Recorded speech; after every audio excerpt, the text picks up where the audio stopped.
Next up on the agenda is Dr. Edwin C. May. Edwin C. May spent the first part of his research career in his chosen PhD degree discipline, low-energy experimental nuclear physics, which he earned in 1968 at the University of Pittsburgh.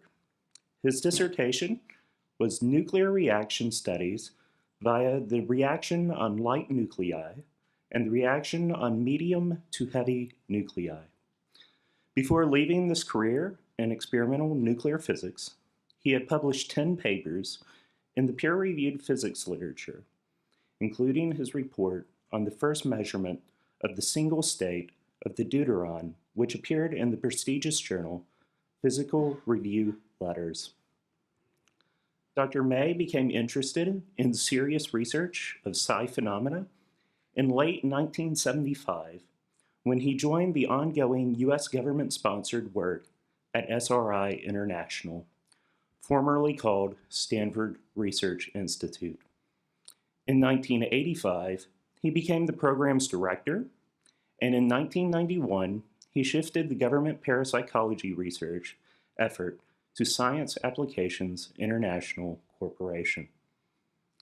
Dr. May has managed complex interdisciplinary research projects for the U.S. federal government since 1976, and he presided over 70% of the funding and 85% of the data collection for the government's 22-year involvement in parapsychological research. His responsibilities included fundraising, personnel management, project administration and planning, and he was the guiding force for the technical research program. Under Stargate, he authored or co-authored 300 formerly classified reports to various U.S. government agencies within the military and intelligence communities.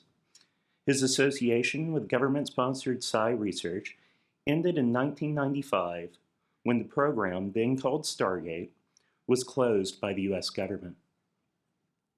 When the research was finally declassified in 2000, Dr. May was able to publish groundbreaking results and theories in the peer-reviewed literature. Since that time, many additional papers have appeared in the peer-reviewed technical journals. His technical presentations, mostly to skeptical audiences, have been accepted worldwide, and some of the venues have included Harvard University, the Universities of California at Los Angeles and at Davis, Stanford University, the University of Edinburgh, Trinity College, Cambridge, the University of Stockholm, Imperial College London, and Moscow State University. The Parapsychological Association granted him the Outstanding Achievement Award in 1996, and for his contribution and research excellence, the association presented him the Outstanding Career Achievement Award in 2007. He was president of the Parapsychological Association in 1997 and has often served on its board of directors. Currently, Dr. May is the executive director of the Laboratories for Fundamental Research. Since its founding in 1996, 13 of 17 of this laboratory's research proposals submitted to private foundations have been supported. Finally, he has also asked that I mention his ability to walk on water, and that he believes his best physical feature to be his cute legs. Much more could be said about Dr. May's long and accomplished career, as he is the author or co-author of many more papers, proposals, and presentations from both of his career activities. But without further ado, please join me in welcoming Dr. Edwin C. May.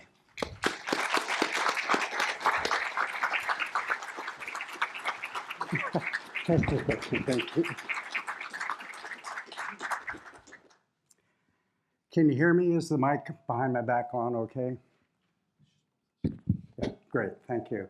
First off, I have to defend poor Chris. We, with some friends, were out for dinner last night, and we bribed him and cajoled him to put in those final silly remarks. And I'll warn you, I'm not going to take my pants off to show you my cute legs. Okay, so how we get started here? All right. A little bit of, I would say, warnings here, or better yet, if you look at the slides up here in the upper hand corner, you don't have to read what's on the slide, nor do you have to listen to me. It tells you everything that's on the slide of interest, in case you get bored. And I tried to make that the case all the way through this presentation, but not on every single one of them. This is my co-author. We're going to introduce her shortly. This is the dates, which were here. Okay. Roadmap. That looks like a road, doesn't it? Yeah. Okay. Introduction of two authors. We're going to do psychic things. What is the definition of a psychic? What psychic research looks like. I promise you, zero geek factor, no charts, equations, and lots of examples, so you don't have to run out of the room screaming. Examples, 11-minute video, which will tell you what it's like under semi-laboratory conditions, but it was a nationally broadcast program. Introduction to the Stargate program. Sorry, I guess we gotta do that. Okay, sorry. Introduction to the Stargate program, Stargate archives, now at Rice University. And thank you, Jeff, Amanda, and the magnificent staff of the Woodson Research Center. I had a tour there the other day, and literally I was moved to tears about the magnificent work that was done.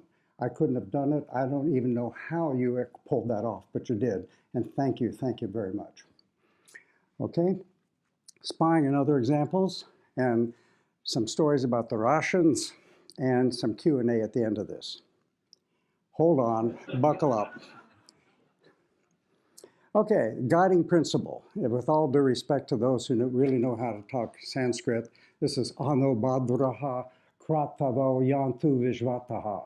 This means let auspicious knowledge come to us from every side. I learned that from Dr. S. Gangadaran. He and I were best buddies in graduate school. He was doing nuclear chemistry and I was doing nuclear physics, but our experiments were the same. And so in 1971, I went to my first visit to India, and that's what he looked like then. And this is what I looked like then also. And I don't know what all that fuzzy stuff on the top of my head is. It seems to have vanished. Okay, the authors. Me, you know about. Sonali Bhattacharya is a very, very interesting, extremely brilliant woman. She has a PhD in psychology with an emphasis in neuropsychology. She's Gujarati, but she grew up in Bombay. She's worked for me for quite some time, and I have to admit, all of our theories and all of the philosophies come from her. And we do Zoom twice a day, and she frequently reminds me, shut the F up, I speak and write better English than you do, and that's correct. Okay. Psychic things in daily life. I wanted to start this stuff not as a geeky presentation, but rather just experiences we all have. So, knowing who is calling before answering the phone. Rupert Sheldrake did a very careful study on that, and it seems to work. Dogs who know when human pals leaving the office many miles away. Very carefully, well-designed study, again by Rupert Sheldrake. Suddenly knowing a dear person has passed away, and if you allow me a personal experience with that. Arthur Hastings, a well-known researcher, he did this analysis of put-off-in-targs early remote viewing. He became very ill with a rare blood disease, and that ended up as cancerous. And I had the pleasure, it's hard to say pleasure, of being at his house on a Sunday evening. He was unable to speak, he was in hospice care, but he could mutter stuff, and his wife translated what he had to say with me, with Diane and I. And he asked me, do I have any questions? And I said, yeah. Are you in any pain? He said, no, I'll die quietly in my sleep. Eventually, that's what happened. But I said, hey, Arthur, let's do an experiment. When you die, come and pitch my butt. And if that works, I will change my whole attitude toward survival after bodily death. And he said, done. We had this handshake and a warm, tearful goodbye. And it came time on, that was on a Sunday night. On Wednesday morning, I woke up with a start. You could set off World War III and I'm not going to wake up. But I woke up at 1:45 in the morning and, oh, my watch is broken. So I went downstairs to my computer, and sure enough, that was the right time. That was the moment that he passed away. Okay, last year, a dream that comes true. We've all had that experience. Making wise decisions in the absence of necessary data. This is a marvelous book I'd recommend getting, although it's very old. Douglas Dean and others inserted into normal executive training sessions in New York, a covert ESP test. And the end result of all that was that the executives who afterwards say we don't believe in ESP at all, but their salaries correlated with the scores on the secret ESP test. Of course, one of the things you come away with that is you get paid the big bucks for making slightly wiser decisions in the absence of data, and that's what executives have to do anyway. Okay, so how do we find a psychic? Why the hell bother? It's a lousy way to communicate. We can all play chopsticks on the piano, but very few of us can perform at Carnegie Hall. About, and this is a crude number, so don't yell at me, about 1% of the population can meet laboratory standards for being psychic. Now that is a very high bar, and people exceed it all the time in real life, as we've heard numerous examples in this conference. The only way we found to find psychics is to ask people to give it a try. I'd end up with a room like this, and we would show it, have a target generated after, and everybody would respond.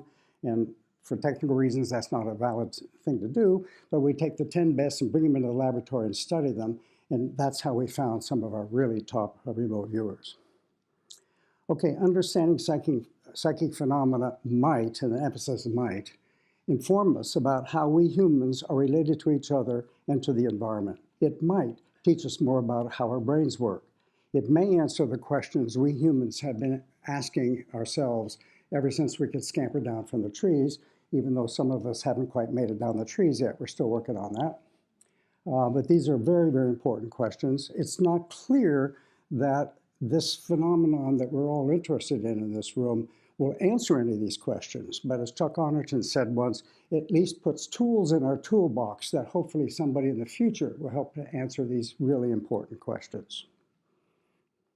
Okay, now to the actual story.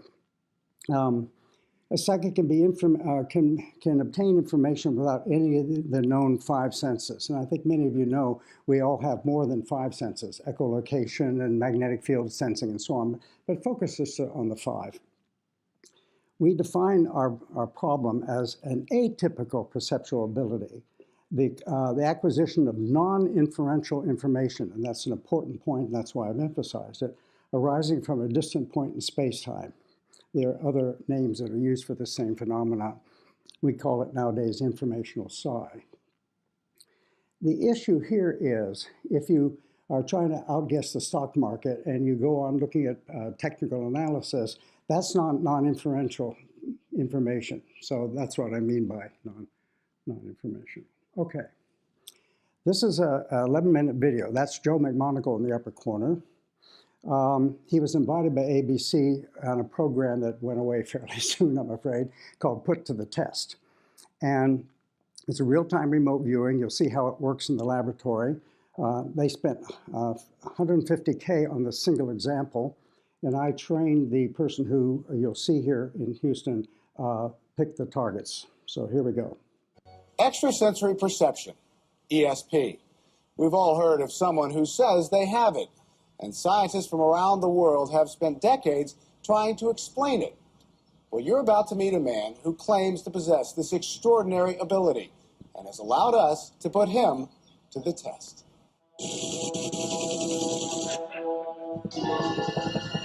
For most of his adult life, Joe McMonagle was a professional soldier. 2 brutal tours of Vietnam, U.S. Army intelligence, a Legion of Merit award winner, a black and white world, clearly defined and limited to his 5 senses. But in 1970, Joe claims that world was turned inside out. In a restaurant, Joe suddenly felt ill and staggered outside. This is the first time he's told his story on television. It was sort of a pop, and I found myself standing on a cobblestone road watching the rain go through my hands, and looked up and saw my body sort of half in, half out of a doorway. I knew at that point that I was probably dead. Joe was rushed to a hospital, where he arrived showing no signs of life. It felt as though I was falling backwards and was enveloped by a white light. So here you are, you've almost died, and then all these strange things start happening to you. What's going through your mind? It shattered all my concepts of reality. I started having spontaneous out-of-bodies. I'd lay down for a nap on the couch or something, and I just find myself suddenly out of my body, somewhere else, totally. Joe also claims he started having other unexplainable experiences, like knowing what complete strangers were thinking. For 8 years, he kept his extrasensory perceptions to himself. Unbeknownst to Joe, 3,000 miles across the country, this man, Dr. Edwin May, and a select group of investigative scientists were just beginning to study extrasensory perception, ESP.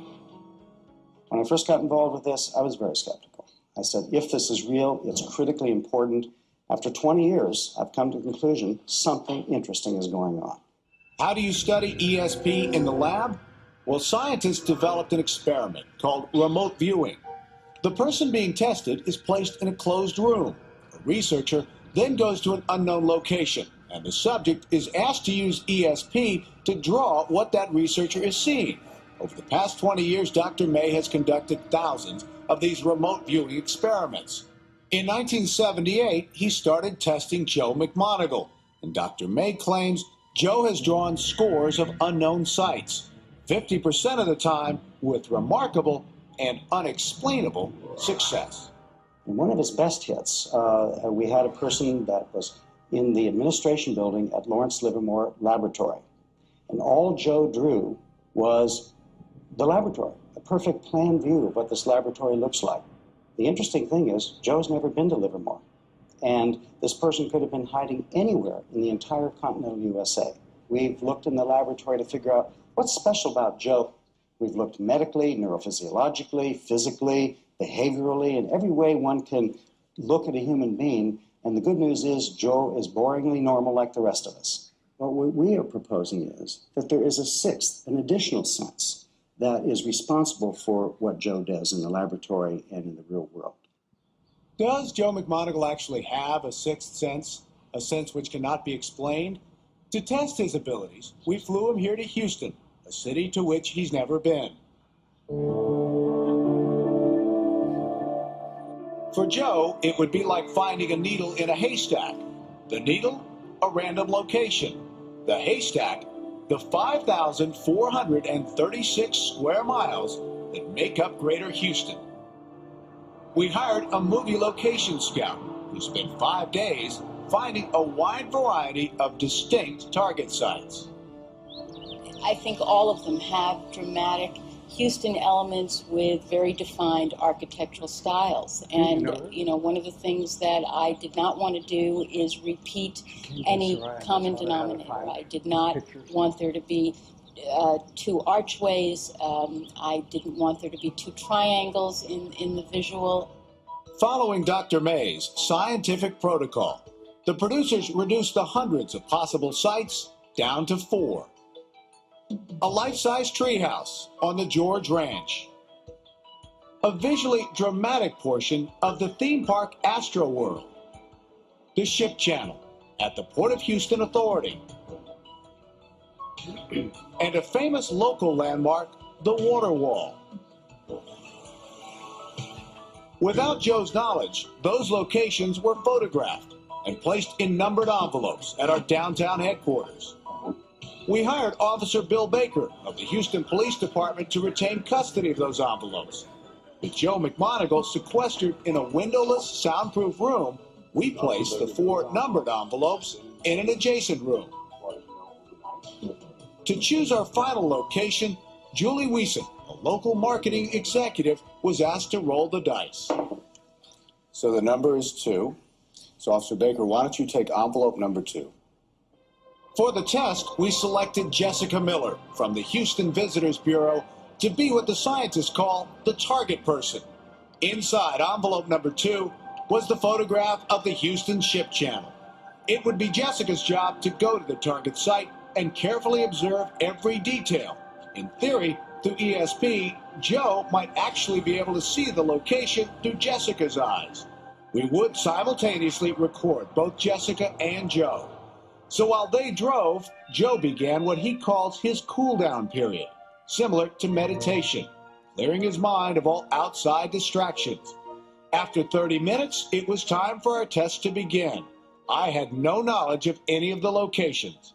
We have been radioed that our crew and our target person are now on site.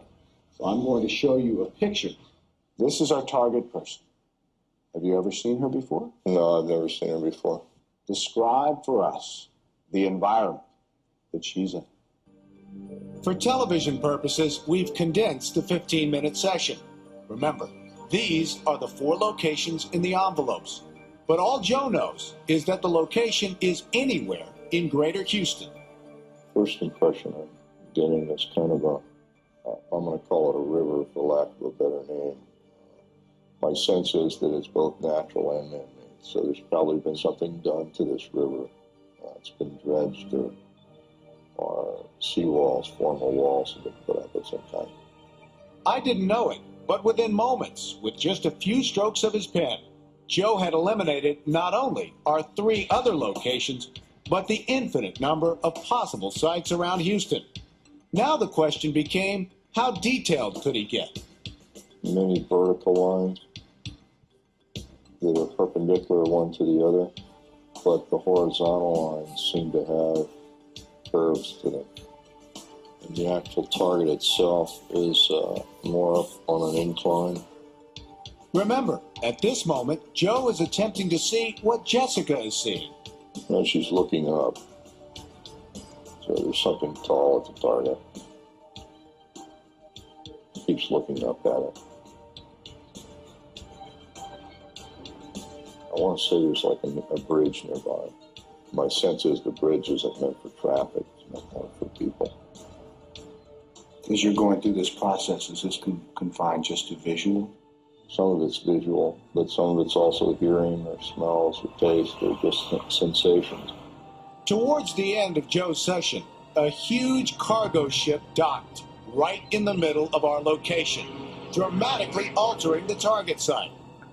I'm just getting a lot of metallic noise. There's something else down here as well. It's a very, very large object. I don't think it's a building. I don't know what that is. But this is a very large object. Something tall behind the part of the entry. And then I get sort of almost a specifically designed platform. I get a feeling like there's a black stripe down the center of it or something. This is about probably all I'm going to get on this target. It was now time to go to the target site. Remember, Joe's impressions included a bridge, a river improved by man, seawalls, a very large object, and lots of metallic noise. When we arrived, we met Jessica, and unbelievably, we saw what she saw. A bridge, a river improved by man, a very large object, and a barge used for dredging. This is scary. Take a look at that, and then take a look at the barge in the water, and the shape of that. Which looks exactly like that structure. Were you looking at that during the I process? looked at that a lot because I, looked all down in that direction, so I did This look is at the it a crane. lot. What really impresses me is large object. And I'm looking at this ship, and I can't believe it, because that's right on the nose. Now, in terms of the bridge, you said you thought it was more foot traffic than automobile. That's obviously something got twisted in the interpretation. Generally speaking, about 80% of what I do say usually turns out to be correct. Are you pleased with the way this turned out? Yeah, I'm pleased. I think out of all the places that we could have been around Houston, this is very much fits the picture of the area. About 20% of what Joe does is as close to spectacular as I could possibly wish. Scientists don't like to use the term miracle very often, but this is as close to one as you can imagine. Coincidence, chance, or an extrasensory ability that exists in all of us. If you were skeptical, like I was, then perhaps what Joe McGonigal accomplished today opened all of our minds just a bit. Reporting from the Houston Ship Channel, I'm Bill McEntee. There's some backstory to this. Joe called me when it was over and I was in California exhausted, and that's a fairly common experience people have. And I said, this was his first time on television. And I said, you were so brave to do this. He said, Ed, if you think I'm going to do remote viewing on national television, forget it. He did it at breakfast before he went to the office, to the studio. So we love precognition, guys. Okay, former secret program, and we take it very seriously. I call your attention to the, yeah, right. First off, I grew up in Tucson as a Jewish Hungarian cowboy. And this proves the case. I used to do that standing on the back of a horse loping through the field in Tucson. Now, Joe and I were in Moscow together, and he said, Ed, I'm not flying home with you. I'm going to ride home on my faithful steed at the Moscow Zoo. I think he's still sitting there, actually. It's quite a while. Okay, now the serious stuff. What was the Stargate program? It was a 23-year program, $20 million, funded by the military and intelligence community, and this is chump change to them. Although, as far as I know, and maybe Stanley can correct me, it is the largest funded parapsychology research program in history. Missions. We had 3 missions. Gather intelligence, and if we could collect intelligence, so could the bad guys, and that means they could spy on us and we could spy on them. But so our job was to figure out what was the threat. And lastly, conduct 2 types of research, which you'll see, how to make the product, the output better. Should we face Ryan Center or something like that, or eat M&Ms or what have you, and then try to figure out how it all worked with basic research. In 2000 and 2003, the CIA released 11,067 documents. And poor the folks here had to go through a hell of a lot of them. Okay. Stargate Archives, which are a collection of books that Sonali and I put together, which is based on all those documents. 4 volumes, 8.5 inches, double column, 600 pages to 715 each. And I won't bore you this. I got married to PowerPoint here with this many number of, not PowerPoint, Photoshop, to put them for publication quality. Now, I love beating up on the CIA whenever I get a chance to. CIA released a lot of classified documents, and you can see up here at the top, that's a formal release. It used to be a secret document. And they have many copies of the same thing with different redactions. So all of the ones we could see, except the one I put in here, the former director of the CIA, William Colby, right here, his signature was redacted. So this is, I didn't cheat. This is a real document. Now, it turns out they did redact something really foolish. They didn't redact the poor guy, Carl Duckett, who actually wrote this memo to get permission to start the program. They just redacted his signature, and you can begin to see a little tail of it right here. How stupid can you get? Okay. There's the secret thing. There's William Colby. There's Carl Duckett. 2 successes from the Stargate research, and you'll see a lot more than these. This is a result from Ingo Swann, and it was from a National Geographic picture. It was chosen at random, and basically he nailed it. He said there's a bridge, and it's hard to read all of these things, AOL. It turns out it's on the Colorado River at Page Dam. Here's an example from spying. That was done, again, with Ingo Swann. Instead of registering his response in writing, he did it in modeling clay. And he said, this is a huge device, flat, 4-sided pyramid. It's big, and you don't want to be in it whenever it is running, which is correct. And this thing here was, oh darn it, get back here, sorry. This thing He didn't know where it fit in. These were supposed to be guiding missiles. Here he cut it in half to show what it's like. This is a overhead photography from satellite of that era. This is what the place looks like today. It's 400 meters on a side. It is an over-the-horizon defense radar system. And we have permission to get on board, go inside this still classified site with a film crew as part of a documentary. Stargate Archives, here are the 4. They're in Cabinet 5, I was surprised to see. The first 3 are written, are documents from the contractors, the SRI and SAIC and us, and all the overhead and what have you. The last one, volume 4 there on the far right, this one, is mainly government documents, you know, site visits and analyses and all that sort of stuff. Okay. We have a forward. You should never do science by CV, but I'm about to do that here. This is the former Secretary of Defense under the Clinton administration, wrote forwards for all 4 of these books, basically saying it's fantastic.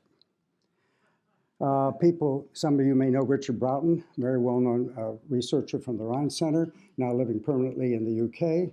He was head of the SPR in London, and he wrote a foreword for the first 3 volumes saying, how is this work going to affect future parapsychology research? Did a real good job of it. Here's a site map for Stargate. 3 tasks: gather intelligence, do a foreign assessment whether it was a threat, and 2 types of research. And one of the things you have to do is integrate what you've done in the normal collection process for other techniques. Otherwise, it's no good whatsoever. Okay, overlaying all of this is oversight.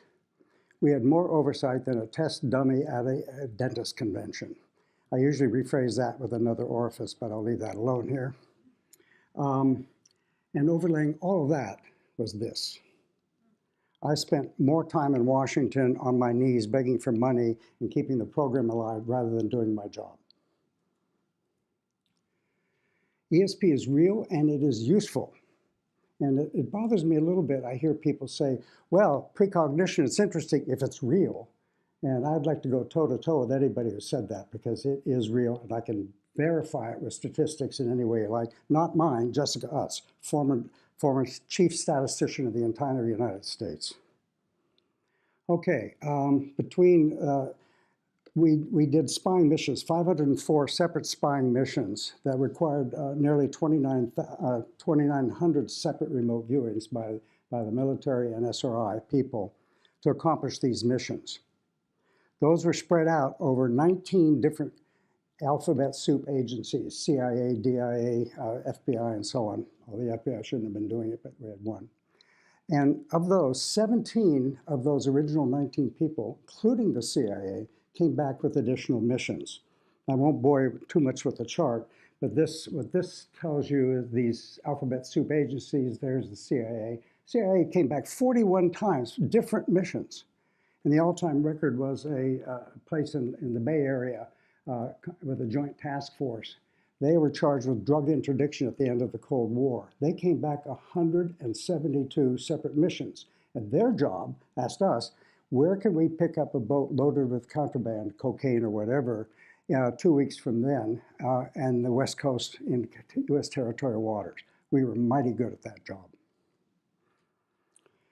Okay, there are a lot of unclassified nicknames of the project. Gondola Wish, Grill Flame, which is a big one, Center Lane, Sunstreak, and Quantum Leap. I was walking out of the Pentagon with a colonel who was in charge of our program at that time. He says, Ed, got great news. We named your program Quantum Leap. And I said, oh, do we have to?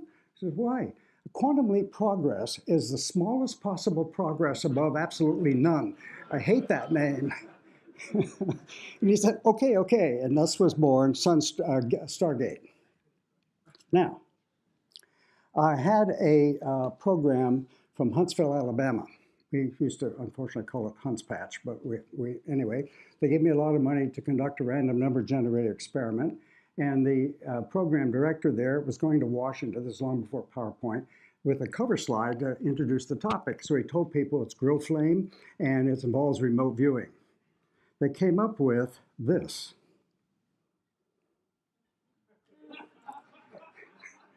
And I said, no way in hell are you taking that to Washington. So no, it's part of my giggle briefing.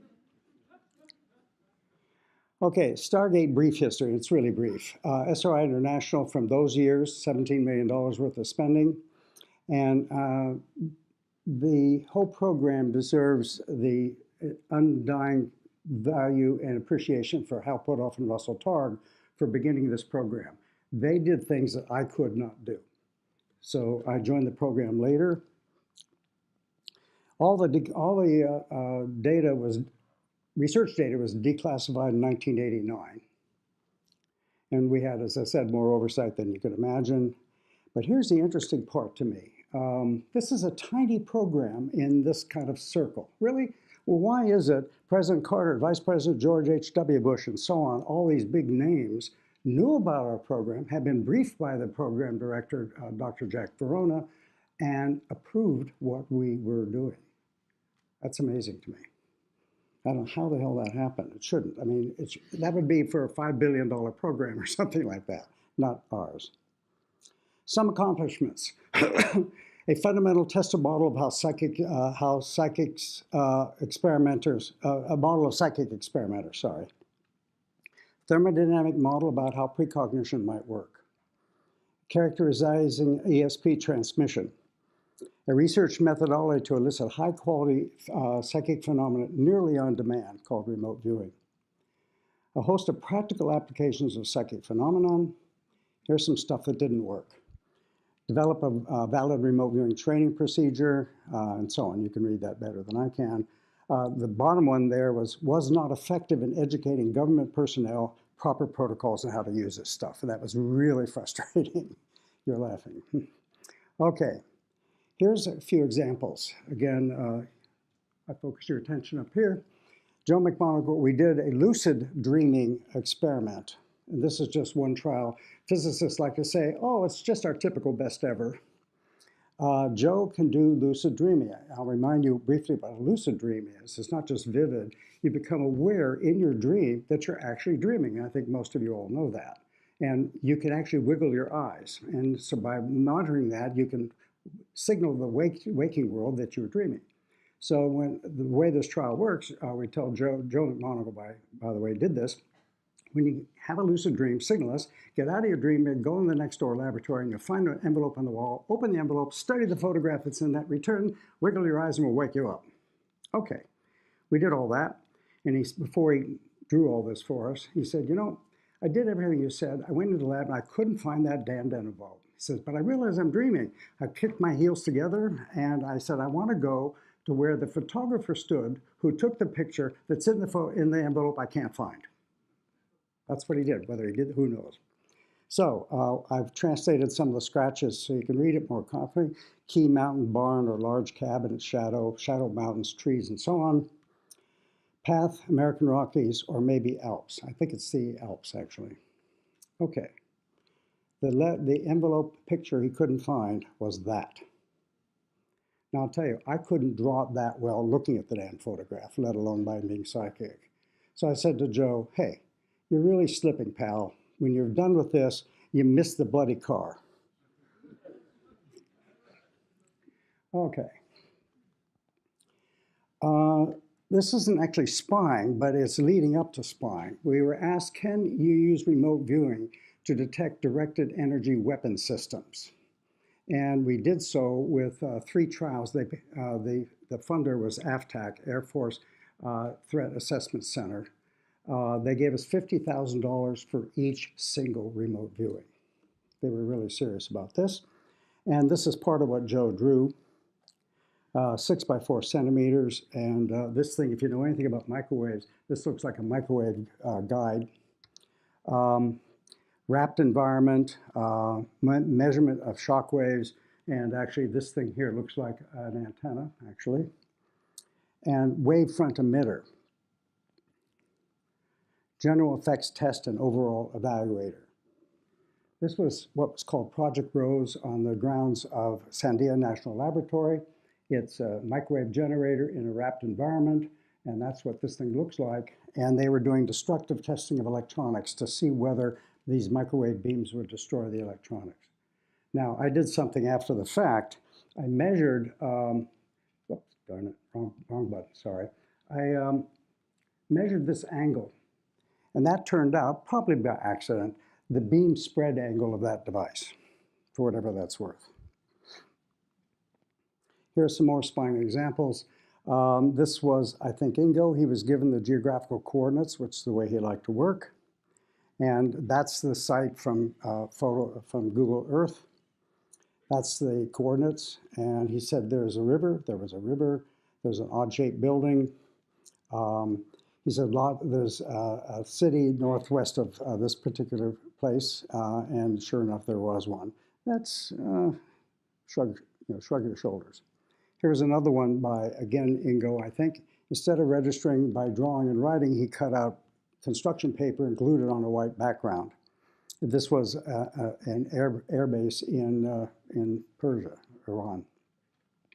I took the picture and rotated it to line up more closely with the picture.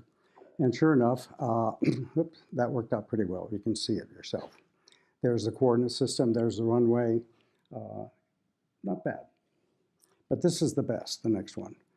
This one was an intelligence first. Some weeks before the event, the remote viewer, a guy named Gary, said, please, can you tell us about the target of interest? That sounds like too much magic to me. What do you mean the target of interest? Who the hell knows what that was? But nonetheless, the viewer was blind to the target, and so were all the people investigating.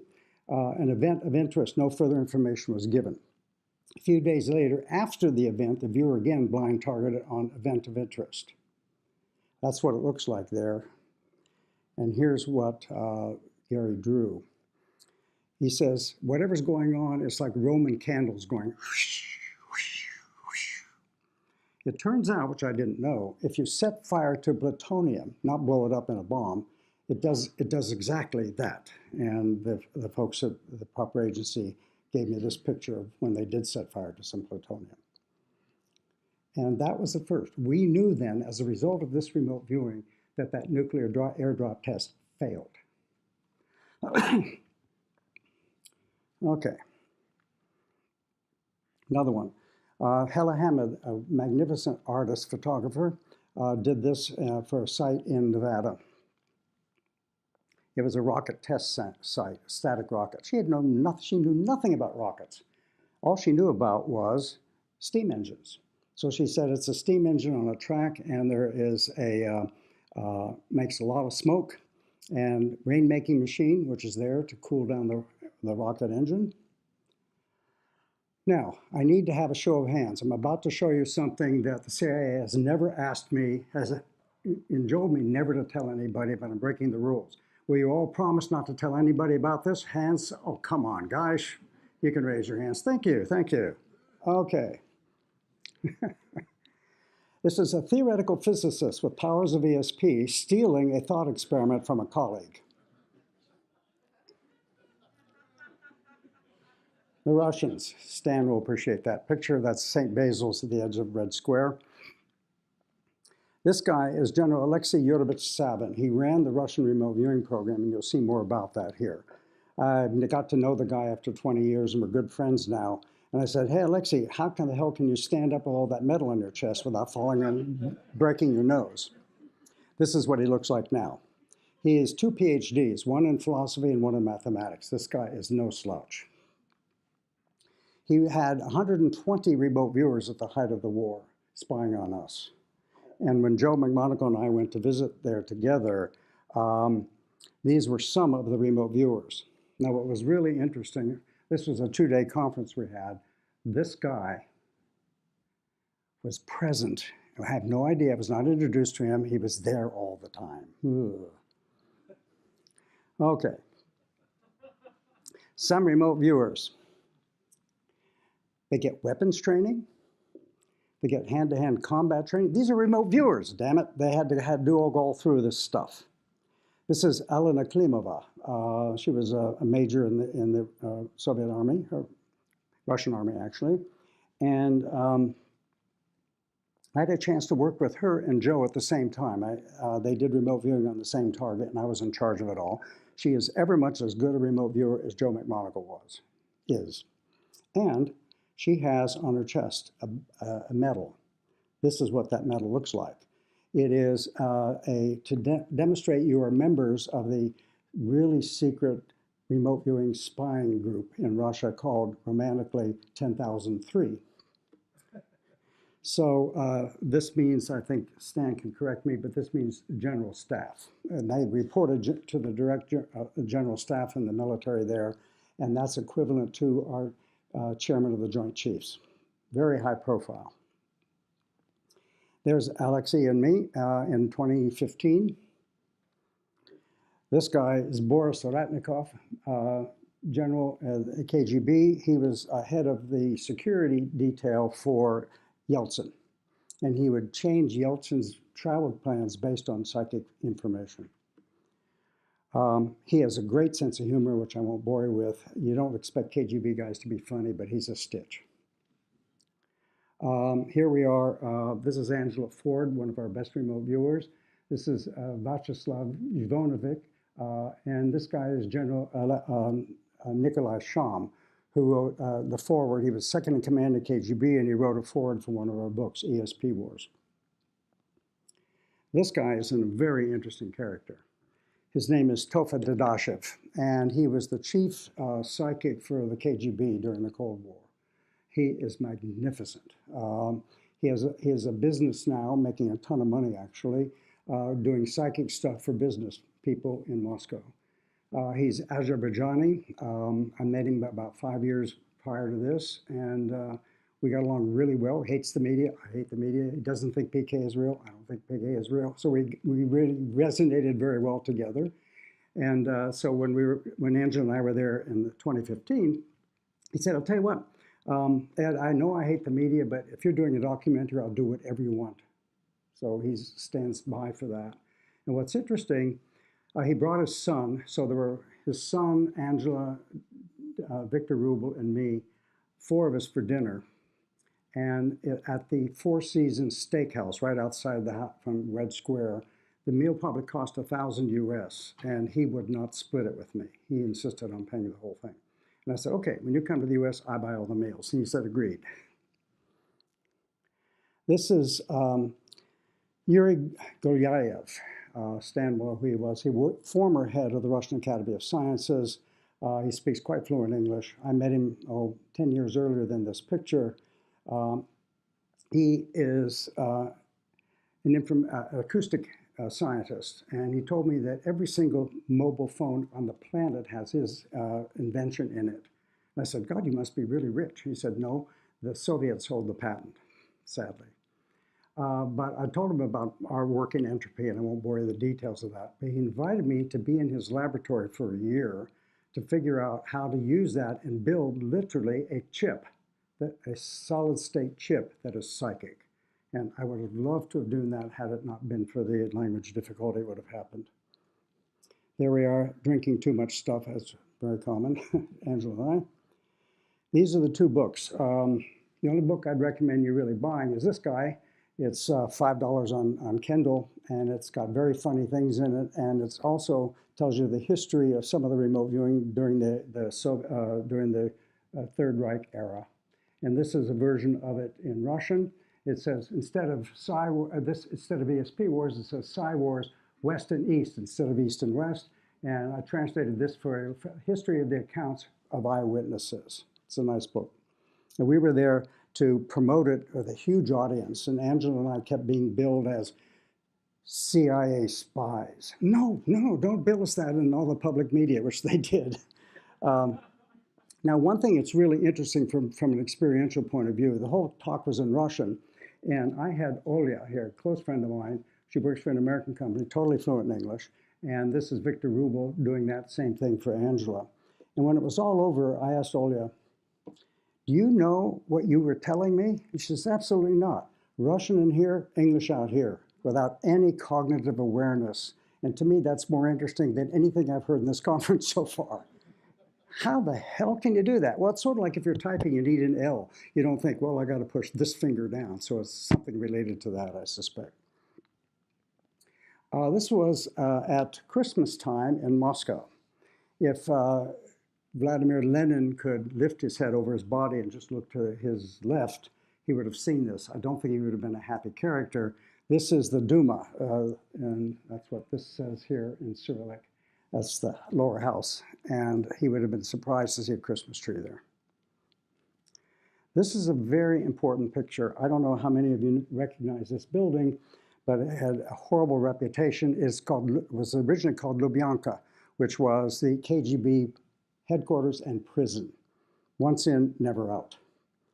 And the Russians, after the Cold War, changed the name because they were a little embarrassed about it. They changed the name of the building, I don't remember what it was, but they failed to change the metro stop getting there. It's still Lubyanka Square. But I thought it was really poignant to have that picture with one of the top intelligence analysts in the whole United States standing in front of this building. Shows you how things have changed. Finally, a few sides first. There was only one day where it was really cold. Most of the time there was no snow, even in December. Okay, now, a number of people here have asked me about decision augmentation theory. How do you use precognition to get a result that you don't deserve? So I have a two-slide show here, and we're almost done. That is, for a medical trial, you have a population, right? And if you're really good at it, you have a control group, and you have a treatment group, and you have a unbiased random process that sort these little critters, okay? And then you have an assistant who is blind to whether she's got a placebo or a drug in there, and she administers that, and lo and behold, I made up a statistic. It showed for sure what was ever in the non-placebo thing was healing. Ha, not so fast. Except in any normal population, there's quite a difference. They're not uniform. There's fat and healthy guy, there's a skinny couch potato, and so on. And as before, a control and a treatment group, except this time, people use their psi in pressing buttons to bias the sorting. And what that means is you inadvertently, you're not cheating, put the more healthy guys in the treatment group and the sicker guys in the control group. And that actually happened in real life with Elizabeth Targ in the study she was doing in San Francisco. She didn't normalize in terms of severity of disease. And we make sure that there's no active drug anywhere. It's both placebo. And guess what? You get the exact same statistic. That's called decision augmentation theory. Concluding remarks. During Stargate, we had sufficient financial support to hire experts. Instead of we amateurs, we could hire the good guys. Scientific oversight, including 2 Nobel laureates who held our feet and everything else to the fire. Substantial amount of new experiments and data. And we thought we had blazed new trails. I mean, we did it. We had all that money. We're great, pat ourselves in the back. But we were wrong. This is a book I would recommend getting. It's called Extrasensory Perception. It's hard to read. A critical appraisal of the research of extrasensory perception over the last 40 years. This book was printed in 1940, 60 years rather. And I read that book, and here's one of the quotes. The history of science has shown repeated adjustments in the scientific philosophies of the different periods of history under the impact of new experimental evidence. In particularly every instant, it is the scientific philosophy that has given way, not the experimental evidence. And that is ever an important point. It is by appeal to experiment that defects in reasoning are discovered. This is a fabulous book. I couldn't put it down. I read it cover to cover in one sitting. Thank you very much.